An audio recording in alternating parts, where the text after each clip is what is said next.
Mi nombre es Eliseo, y esta es mi historia. Todo comenzó cuando Elías, un gran profeta de Dios, se acercó a mí mientras araba en los campos. Yo era hijo de Safat y vivía en Abel Meolá. Aquel día cambió mi vida para siempre.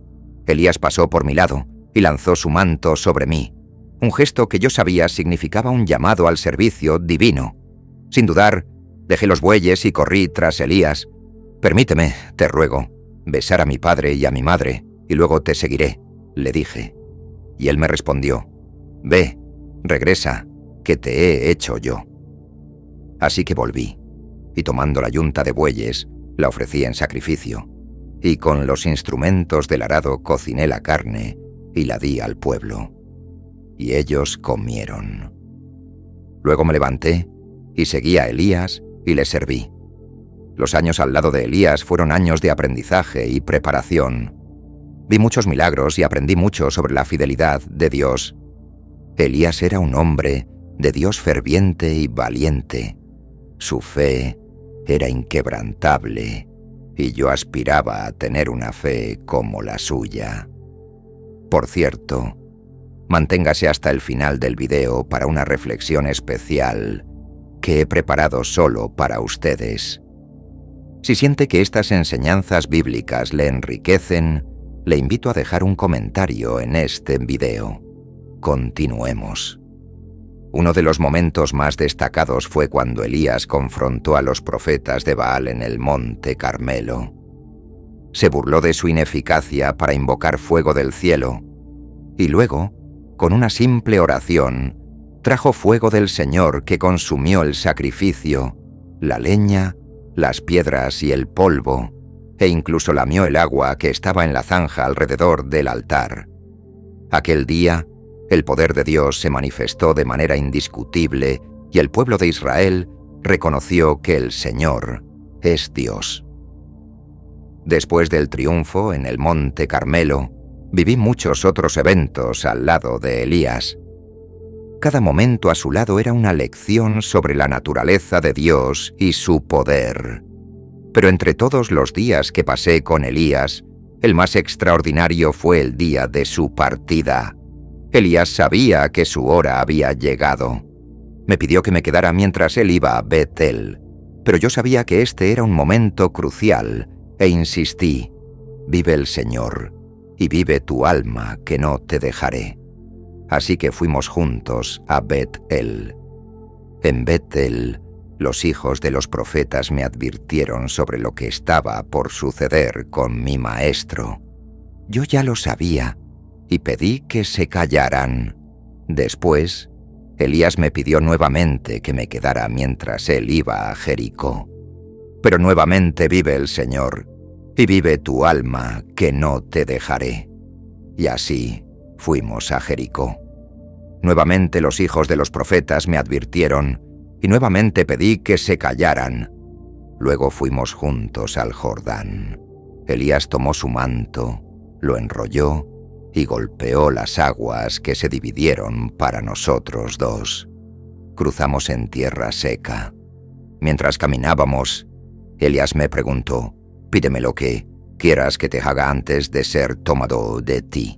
Y yo pedí: «Te pido que haya doble porción de tu espíritu sobre mí. El cosas difíciles has pedido. Sin embargo, si me ves cuando sea tomado de ti, así se hará contigo. Pero si no me ves, no se hará». Y mientras aún hablábamos, he aquí que un carro de fuego con caballos de fuego nos separó uno del otro. Y Elías subió al cielo en un torbellino. Yo vi y clamé: «Mi padre, carro de Israel y sus jinetes», y nunca más lo vi. Entonces tomé mis propias vestiduras y las rasgué en dos partes. Reflexionando sobre estos eventos extraordinarios y sobre el camino que ahora recorría, me di cuenta de la profundidad de la responsabilidad que llevaba. Era un anolerus, pero también un privilegio inmenso. El manto de Elías ahora sobre mis hombros era más que un símbolo. Era un recordatorio constante del llamado a servir a Dios y a su pueblo. Con todo mi ser, pensaba en las palabras de Elías y en los milagros que realizó.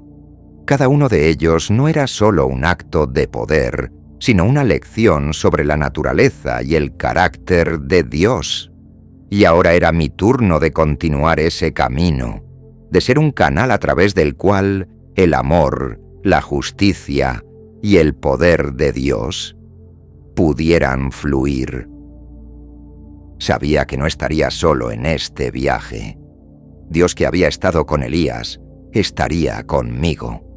Ese mismo Dios que respondió a Elías en el Monte Carmelo, que dividió las aguas del Jordán y que realizó tantos otros hechos extraordinarios, estaría a mi lado. Confiaba en que, en cada momento, cada desafío que enfrentara, su sabiduría y fuerza me guiarían. Al mismo tiempo, reconocía mi propia humanidad. Tenía dudas y miedos como cualquier otro, pero también sabía que la verdadera fuerza viene al reconocer nuestra dependencia de Dios.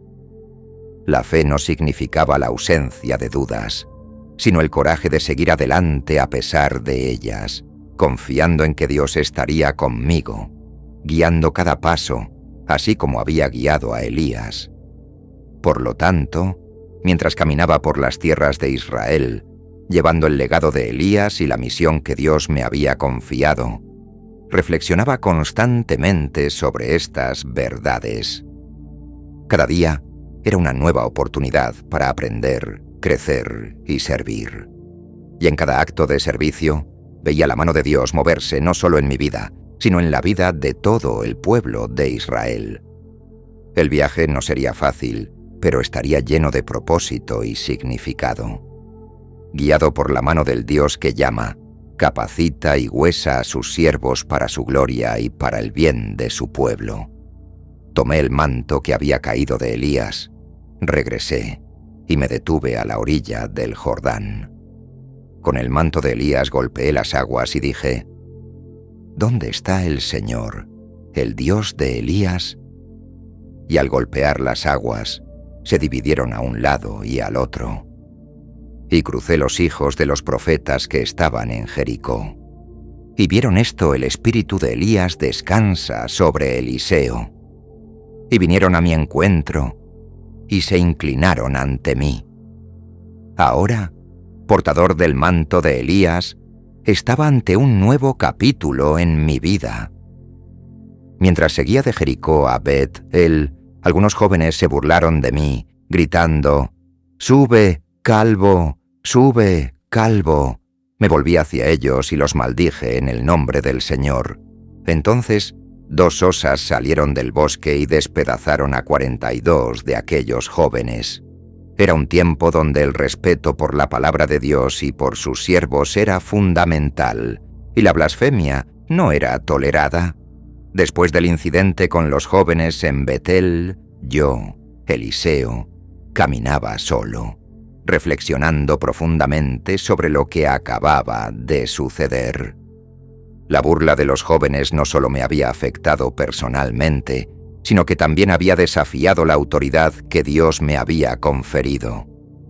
La respuesta divina a mi maldición había sido inmediata y severa, un recordatorio punzante del poder de Dios y de la seriedad con la que ve el respeto por sus siervos.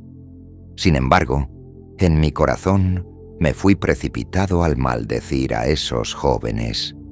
¿Fue mi reacción motivada por orgullo herido o verdadera preocupación por el honor de Dios?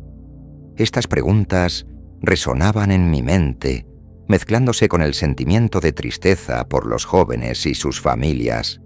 Sabía que la responsabilidad de un profeta no era solo ser un instrumento de juicio, sino también de misericordia y comprensión. Reflexionaba sobre la naturaleza del ministerio profético, que a menudo colocaba a sus portadores en situaciones de gran tensión emocional y espiritual. La línea entre la defensa de la santidad de Dios y la compasión por aquellos que aún están aprendiendo a caminar en sus caminos es delicada y compleja. Me preguntaba si había otra manera de manejar la situación, una forma que pudieran haber enseñado la misma lección, pero con menos sufrimiento. El camino del profeta es un camino de constante aprendizaje y humildad.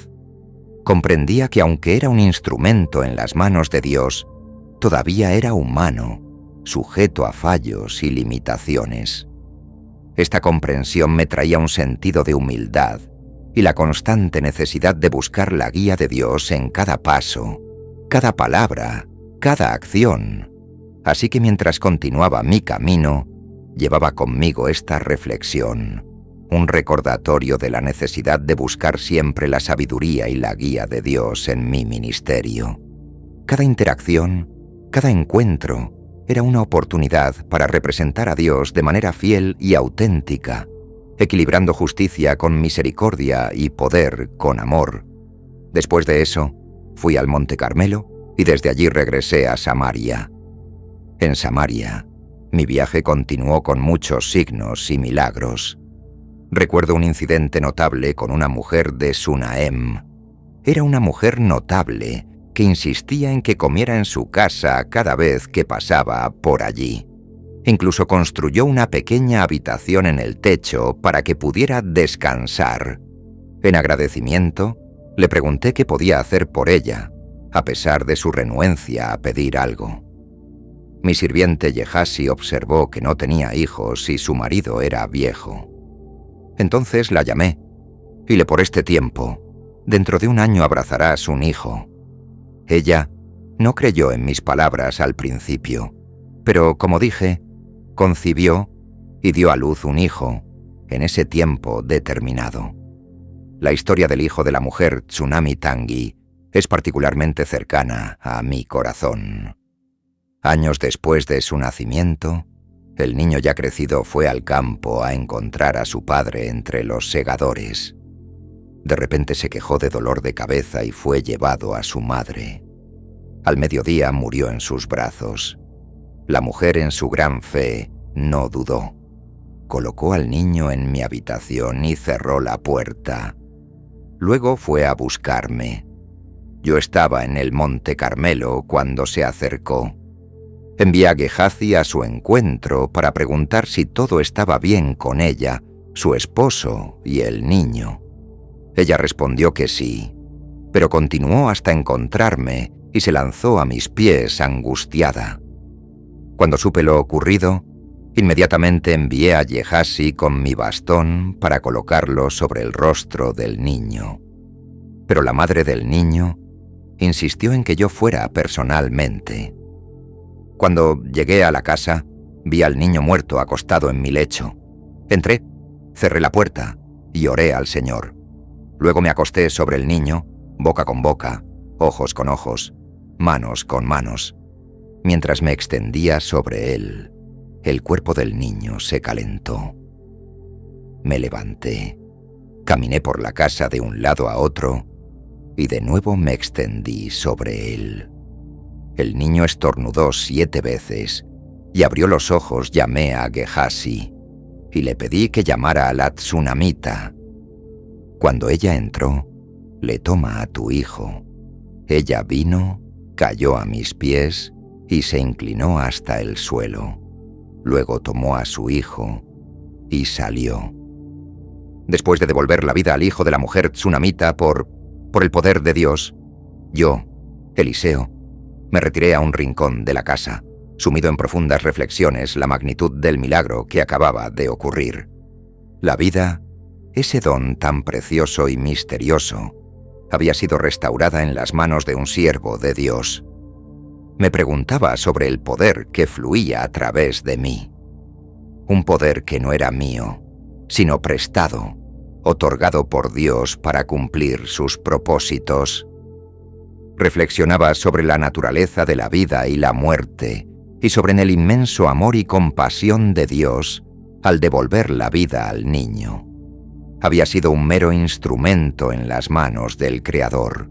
Este acto no era solo un testimonio del poder de Dios, sino también de su profunda preocupación por cada uno de sus hijos. El milagro que acababa de realizar era una señal de la presencia y providencia de Dios, incluso en las circunstancias más desoladoras. Pensaba también en la fe de la mujer tsunami su determinación en buscar ayuda, su negativa a aceptar la muerte de su hijo como definitiva. Hablaba volúmenes sobre la naturaleza de la fe verdadera. No había buscado garantías, simplemente actuó en la convicción de que Dios podía intervenir. Su fe era un recordatorio poderoso para mí, de que, incluso como profeta, mi confianza debía residir siempre, no en mis propias habilidades, sino en la fidelidad y poder de Dios. Finalmente, reflexionaba sobre el misterio de la voluntad de Dios. ¿Por qué algunos son sanados y otros no? ¿Por qué ocurren algunos milagros y otros no? Estas preguntas permanecían sin respuesta, pero sabía que mi tarea no era comprender todos los caminos de Dios, sino confiar en ellos, sirviendo fielmente, independientemente del resultado. Con estas reflexiones en mente, continuaba mi viaje, consciente del privilegio y del peso de ser un siervo de Dios, un canal de su gracia y poder en un mundo quebrado y necesitado. Otro momento destacado en mi ministerio fue cuando la viuda de uno de los hijos de los profetas vino a mí. Estaba desesperada, pues su marido había fallecido y estaba endeudada. El acreedor estaba a punto de llevar a sus 2 hijos como esclavos para saldar la deuda. Clamó por mi ayuda y le pregunté qué tenía en casa. «Tu sierva no tiene nada en casa, excepto una botella de aceite», respondió ella. Entonces, instruí a la viuda a pedir prestadas muchas vasijas vacías a todos sus vecinos. «No pidas pocas», dije. Cuando las trajo, ordené que cerrara la puerta sobre sí y sobre sus hijos, y comenzara a verter el aceite en las vasijas. Milagrosamente, el aceite continuó fluyendo hasta que todas las vasijas estuvieron llenas. Cuando me informó que todas las vasijas estaban llenas y el aceite había cesado, le ve, vende el aceite y paga tu deuda, y tú y tus hijos vivan del resto. Después de que la viuda partiera con sus vasijas llenas de aceite, una sensación de profunda reflexión me invadió a mí. Eliseo contemplaba la extraordinaria forma en que Dios había provisto para aquella mujer y sus hijos el milagro del aceite. No era solo una demostración de poder divino, sino también una lección sobre fe, providencia y la importancia de actuar de acuerdo con la orientación divina. Reflexionaba sobre la instrucción que di a la viuda: no pidas pocas vasijas. Estas palabras hablaban sobre la expectativa de abundancia, sobre tener fe en la generosidad de Dios. Era un recordatorio para mí mismo y para todos los que escucharan esta historia de que cuando Dios actúa, lo hace de manera plena y completa. Dios no está limitado por nuestras concepciones de posibilidad. Él es el Dios del más que suficiente. El acto de cerrar la puerta mientras ocurría el milagro también me hacía reflexionar. Era un acto simbólico, indicando que ciertas obras de Dios son para ser vividas en intimidad, lejos de las miradas escépticas y de la incredulidad. Era una lección sobre el valor de la quietud y la confianza en Dios, incluso cuando otros no pueden ver o entender lo que Él está haciendo. Además, pensaba en la responsabilidad que viene con el recibimiento de un milagro. La viuda no solo recibió el aceite, también recibió instrucciones sobre qué hacer a continuación. Esto me recordaba que los milagros de Dios no son solo para sacarnos de situaciones difíciles, sino también para guiarnos en cómo vivir y prosperar después de la intervención divina. Dios cuida no solo de nuestras necesidades inmediatas, sino también de los caminos que recorremos después de que nuestras oraciones son respondidas. Por último, me maravillaba de la manera en que Dios elige usar a sus siervos.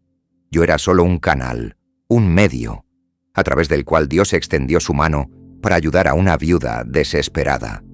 Este acto reforzaba en mí la humildad y la gratitud por ser usado por Dios para bendecir a otros, recordándome constantemente que todo poder y toda buena dádiva vienen de Él. Otra vez, durante una hambruna, estaba con los hijos de los profetas en Gilgal. Mientras estábamos sentados frente a mí, dije a mi pon la olla grande y haz un caldo para los hijos de los profetas. Uno de ellos fue al campo a recoger hierbas y encontró una vid silvestre, de la cual recogió sus calabazas silvestres. Llenó su manto y volviéndolas cortó en la olla del caldo, sin saber que eran venenosas. Tan pronto como comenzaron a comer del caldo, hombre de Dios, hay muerte en la olla, y no pudieron comerla. Entonces traed harina, y echándola en la olla, servid al pueblo para que coman. Ya no había nada malo en la olla. Hubo también un tiempo en que un hombre trajo a los hijos de los profetas panes de los primeros frutos, 20 panes de cebada y espigas verdes. Era poco para 100 hombres, pero dad al pueblo para que coman, pues así dice el Señor, comerán y sobrará. Y así sucedió. Comieron y aún sobró, conforme a la palabra del Señor. Mi viaje como profeta me llevó a interactuar con reyes y comandantes. Una de esas interacciones fue con Naamán, el comandante del ejército del rey de Siria. Era un gran hombre ante su señor y de alta estima, pues por él el Señor había dado liberación a los sirios, pero era leproso. Una niña israelita que servía a la mujer de Naamán dijo a su señor: ojalá mi señor estuviera ante el profeta que está en Samaria.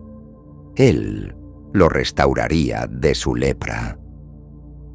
Naamán fue con la recomendación de su señor a verme. Trajo regalos valiosos, pero ni siquiera salí para encontrarme con él. En su lugar, envié un mensajero para ve y lávate 7 veces en el Jordán, y tu carne se restaurará y quedarás limpio. Naamán, irritado por no haber sido tratado con más deferencia y por ser instruido a bañarse en un río israelita, se negó inicialmente, pero sus sirvientes lo convencieron de seguir mi instrucción. Se sumergió en el Jordán 7 veces, conforme a la palabra del hombre de Dios, y su carne se restauró y quedó limpio como la carne de un niño. Después de eso, Naamán regresó a mí, él y todo su séquito, y se presentó ante mí. He aquí, ahora sé que en toda la tierra no hay Dios, sino en Israel. Ahora, pues, acepta un presente de tu siervo, pero vive el Señor ante quien estoy, que no lo aceptaré. Él insistió, pero me negué. Naamán entonces pidió tierra para llevar consigo, tanto como 2 mulas pudieran cargar, pues ya no ofrecería holocausto ni sacrificio a otros dioses, sino solo al Señor. Después de la partida de Naamán, ocurrió un incidente con Gehazi, mi sirviente. Codició los regalos que Naamán había traído y en secreto fue tras él. Cuando Naamán lo vio corriendo tras él, bajó de su carro para encontrarse con él y preguntó: ¿todo va bien? Gehazi mintió, diciendo que yo lo había enviado a pedir un talento de plata. 2 cambios de ropa para 2 jóvenes de los hijos de los profetas. Naamán prontamente le dio más de lo que había pedido. Cuando Gehazi regresó y se presentó ante mí, le pregunté de dónde venía. Mintió nuevamente, diciendo que no había ido a ningún lugar. Pero yo conocía la verdad. ¿Y acaso mi corazón no fue contigo cuando aquel hombre se volvió de su carro a tu encuentro? Era la hora de recibir dinero, de recibir ropas, olivares, viñas, ovejas, bueyes, ciervos y ciervas. Por lo tanto, la lepra de Naamán se pegará a ti y a tu descendencia para siempre. Y Gehazi salió de mi presencia leproso, blanco como la nieve. Tras la partida de Gehazi, mi corazón estaba pesado con reflexiones profundas. La tristeza por su acto deshonesto y la gravedad del castigo que le impuse ocupaban mis pensamientos. Yo, Eliseo, como profeta de Dios, había sido colocado en una posición de gran autoridad y poder, y con eso venía una enorme responsabilidad. La situación con Gehazi era un recordatorio doloroso de las consecuencias de la corrupción y la codicia, y de la importancia de la integridad en el servicio a Dios. Reflexionaba sobre la relación de un líder con sus discípulos y sirvientes. Gehazi había estado conmigo durante muchos eventos significativos y había sido testigo de innumerables milagros. Aún así, sucumbió a la tentación de la ganancia material. Esto me hacía cuestionar fallé en algún aspecto de mi enseñanza o ejemplo como líder espiritual. La conducta de Gehazi era también un reflejo de mi ministerio.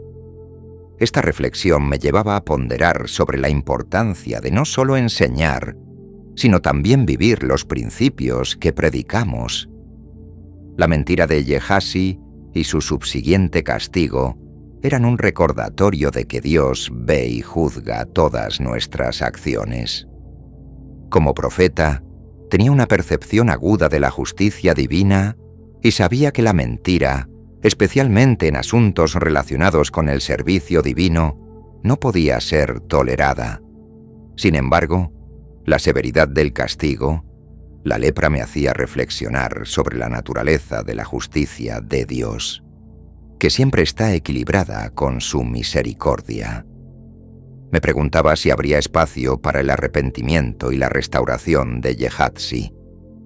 Además, la situación con Gehazi me hacía reflexionar sobre los peligros del materialismo y cómo puede desviar incluso a aquellos que están cerca de la verdad. El deseo de riquezas y comodidad material es una tentación constante, e incluso aquellos que caminan con Dios pueden ser desviados. Esto reforzaba en mí la importancia de enseñar y ejemplificar una vida de simplicidad, contentamiento y enfoque en las cosas espirituales. Por último, recordaba que cada acción tiene sus consecuencias, tanto para nosotros mismos como para los demás a nuestro alrededor. El castigo de Gehazi no solo afectaría a él, sino también a su descendencia. Esto traía una conciencia dolorosa sobre el impacto duradero de nuestras elecciones y la responsabilidad que tenemos de vivir de manera justa e íntegra. Con estas reflexiones, continuaba mi camino, consciente de los desafíos del ministerio y de la constante necesidad de buscar sabiduría y orientación en Dios, tanto para mí como para aquellos bajo mi guía. Otra vez, los hijos de los profetas me dijeron que el lugar donde vivíamos era demasiado pequeño para nosotros. Propusieron ir al Jordán, cortar madera y construir un lugar más grande. Estuve de acuerdo y fui con ellos. Mientras uno de ellos estaba cortando madera, el hierro del hacha cayó al agua. Gritó: «¡Ay, mi señor!». Era prestado.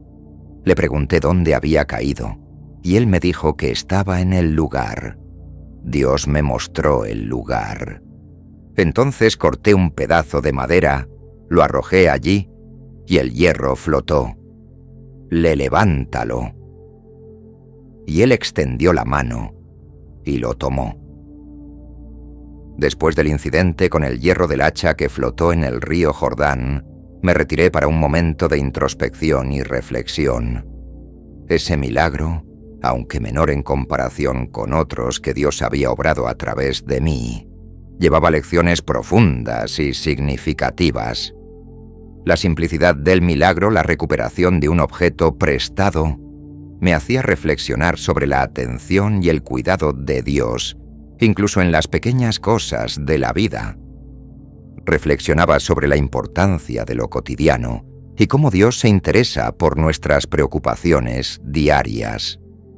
El joven profeta estaba preocupado por algo que muchos podrían considerar una hacha prestada, pero para Dios, cada preocupación nuestra es digna de atención.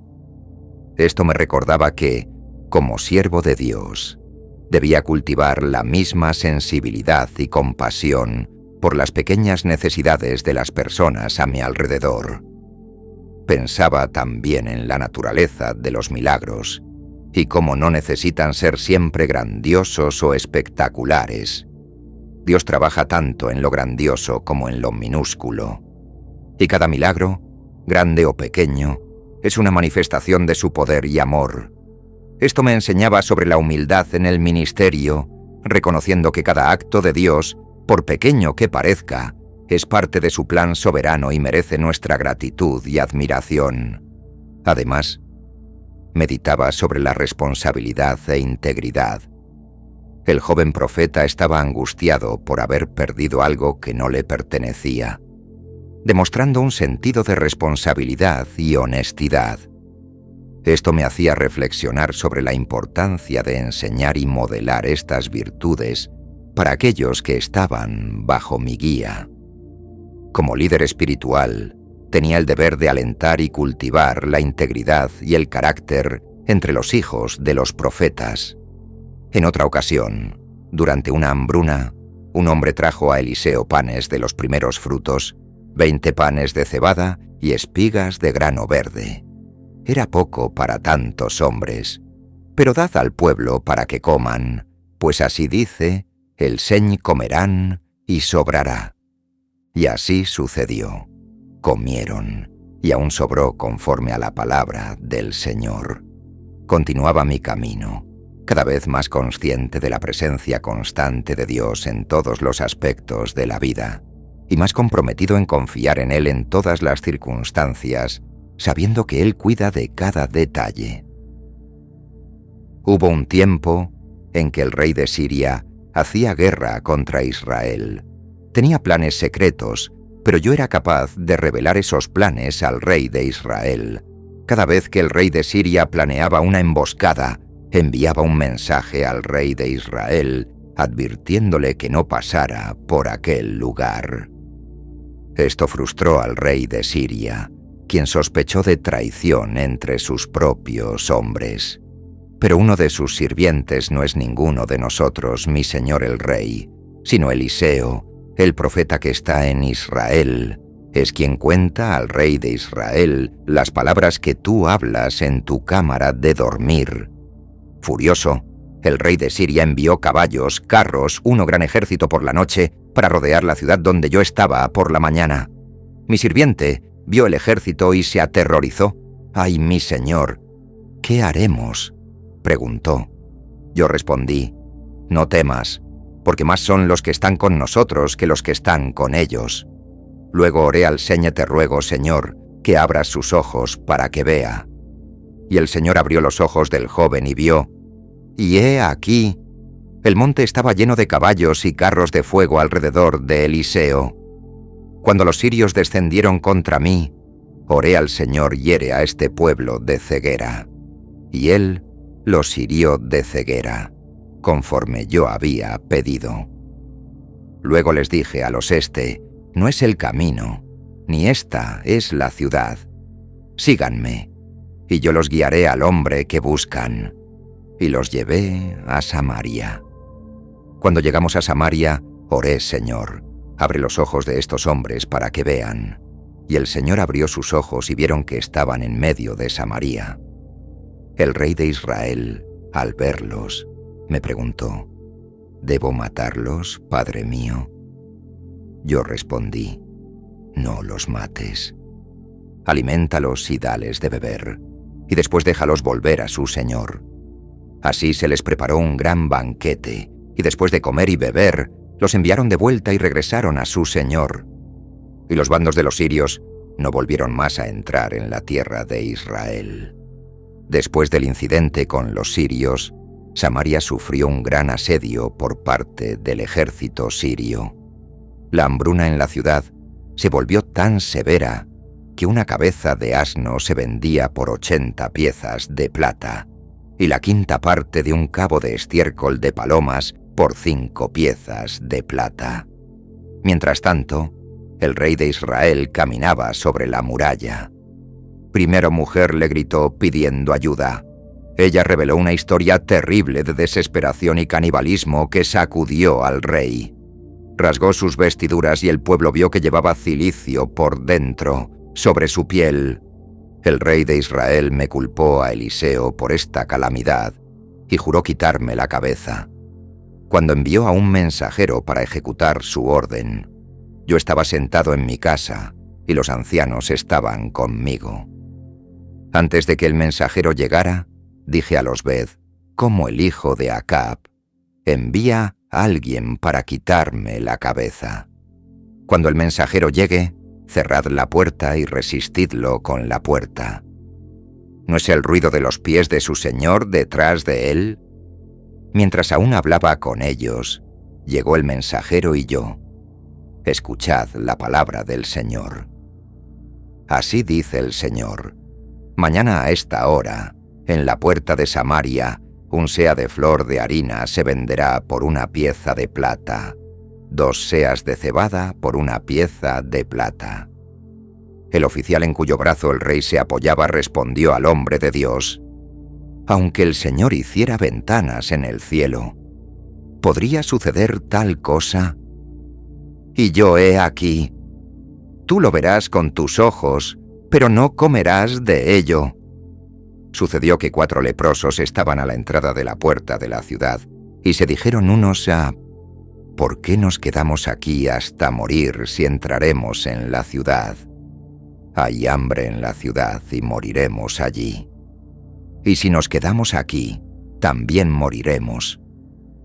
Vamos, pues, y entreguémonos al ejército de los sirios. Si nos dejan vivir, viviremos, y si nos matan, solo moriremos. Fueron al campamento sirio y descubrieron que estaba vacío. El Señor había hecho que el ejército de los sirios oyera el ruido de carros, caballos, un gran ejército, y huyeron, abandonando el campamento. Los leprosos comieron y bebieron y llevaron plata, oro y vestiduras y las escondieron. Luego volvieron y entraron en otro pabellón y también llevaron cosas de allí y las escondieron. Entonces se dijeron unos a: ¿no hacemos bien este día? Es día de buenas nuevas y nos callamos. Si esperamos hasta la luz de la mañana, algún castigo nos alcanzará. El pueblo salió y saqueó el campamento de los sirios. Así un seah de flor de harina se vendió por una pieza de plata, 2 seas de cebada por una pieza de plata. Conforme a la palabra del Señor, el rey encargó a aquel oficial en cuyo brazo se apoyaba de tener el mando de la puerta, pero el pueblo lo pisoteó en la puerta y murió conforme el hombre de Dios había dicho, lo que habló cuando el rey descendió a él. La concretización de la palabra del Señor traía alivio y alegría, pero también una sobriedad sobre la naturaleza de la justicia divina. El destino del oficial que dudó de la palabra de Dios era un recordatorio sombrío de la seriedad con la que Dios considera la incredulidad y el escarnio. Reflexionaba sobre el poder de las palabras pronunciadas en nombre de Dios. Como profeta, era un mensajero de sus verdades y cada palabra que hablaba llevaba $1,000 de autoridad celestial. La muerte del oficial era un recordatorio solemne de que las palabras proféticas no son meras especulaciones o esperanzas, son declaraciones de lo que Dios ciertamente hará. Esto reforzaba en mí la responsabilidad de hablar solo aquello que Dios me ordenaba, sin añadir ni disminuir. También ponderaba sobre la naturaleza humana y cómo rápidamente pasamos de la desesperanza a la euforia. Y muchas veces olvidamos de quién es la fuente de nuestra bendición. El pueblo, antes desesperado por el hambre, ahora se regocijaba en el saqueo, posiblemente sin reconocer plenamente que era la mano de Dios la que había provisto ese giro de los acontecimientos. Esto me recordaba la importancia de siempre dirigir a las personas hacia la gratitud y el reconocimiento a Dios no solo en las adversidades, sino también en las victorias y bendiciones. Además, meditaba sobre la justicia de Dios y cómo se manifiesta en las situaciones de la vida. La muerte del oficial que dudó de la palabra del Señor no era solo un castigo, era también una demostración de que Dios es fiel en cumplir su palabra. Esto me hacía recordar que mientras Dios es infinitamente misericordioso, también es justo, y sus promesas, tanto de bendición como de juicio, siempre se cumplen. Por último, reflexionaba sobre la transitoriedad de la vida humana y la eternidad de las palabras de Dios. La vida del oficial terminó abruptamente, pero las palabras que había pronunciado, inspiradas por Dios, permanecerían verdaderas y efectivas. Esto me traía una perspectiva eterna para el ministerio. Por fe, nuestras acciones y palabras en la tierra resuenan en la eternidad, y debemos vivir y hablar de manera que honre a Dios y su palabra eterna. Con estos pensamientos, continuaba sirviendo como mensajero de Dios, consciente del poder de sus palabras y de la responsabilidad de hablar y actuar de acuerdo con su voluntad en todas las circunstancias. La historia de Eliseo, según se narra en las Escrituras, termina con el milagro que ocurrió después de su muerte, cuando un hombre revivió al tocar sus huesos. Este evento simboliza el impacto duradero y la influencia espiritual de Eliseo, incluso después de su partida de este mundo. No hay más relatos detallados de su vida después de ese punto en las Escrituras. Eliseo sirvió como un poderoso instrumento de Dios, realizando muchos milagros, aconsejando reyes e impactando la nación de Israel de maneras profundas. Su vida es un ejemplo de fe dedicada y de cómo Dios puede usar a individuos para cumplir sus propósitos divinos. En conclusión, la vida de Eliseo es un testimonio poderoso de la fidelidad y el poder de Dios. Desde el momento en que recibió el manto de Elías hasta los numerosos milagros que realizó, cada paso de su camino fue guiado por la mano divina. Eliseo no solo fue un profeta de grandes actos, sino también un hombre de profunda reflexión y humildad, siempre consciente de su dependencia de Dios. Su historia nos recuerda que independientemente de los desafíos que enfrentemos, Dios está con nosotros, guiándonos y proveyendo en cada situación. La vida de Eliseo es un llamado a la fe, la obediencia y la confianza en el Señor, sabiendo que Él es capaz de hacer lo imposible. Si estas reflexiones y enseñanzas bíblicas han sido una fuente de luz y guía en sus momentos de duda, le invito a dejar un comentario en este video para compartir los pensamientos o emociones que estas palabras hayan despertado en usted. Haga clic en la campanita para no perderse nuevos videos. Sus comentarios son el alma de nuestra comunidad, iluminando el camino para todos nosotros. Juntos, sigamos adelante en este viaje de fe y esperanza. Que Dios le bendiga.